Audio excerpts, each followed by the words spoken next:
Dans cette vidéo, je vais vous montrer comment ça se passe, une constellation sur la fécondité, l'infertilité. Et en fait, pour travailler en constellation, pour que vous puissiez faire une constellation, il faudra que vous soyez déjà habitué à regarder chez vous ce qui ne va pas, travailler sur vos émotions, travailler votre histoire, savoir qui vous êtes, votre histoire familiale.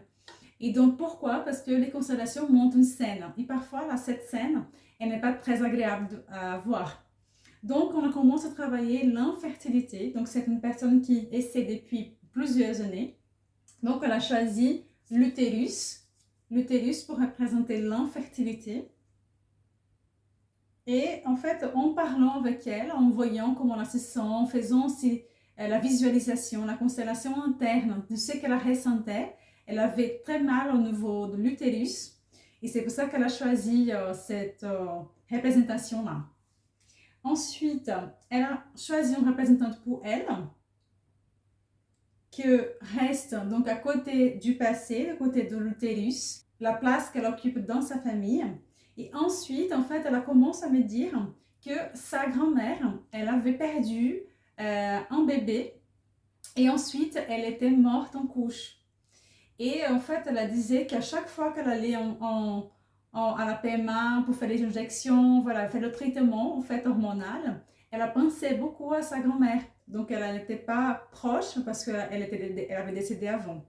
Donc, elle a choisi une représentante pour sa grand-mère.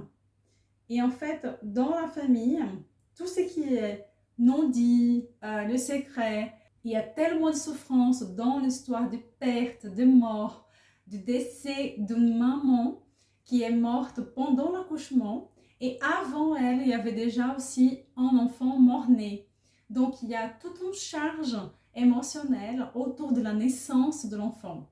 Donc, cette personne, à chaque fois qu'elle a voulu avoir des enfants, il y avait aussi une identification inconsciente et une peur que ça puisse se reproduire. Donc, j'ai proposé qu'elle puisse parler à sa grand-mère et parler des émotions, parler ce qu'elle a senti, vraiment laisser pleurer en fait toutes les pleurs qu'elle n'a pas pu pleurer parce qu'à l'époque, voilà, elle n'a pas eu de temps ni l'énergie pour pouvoir vivre son deuil et la descendante faisait à sa place avec le symptôme justement de l'infertilité.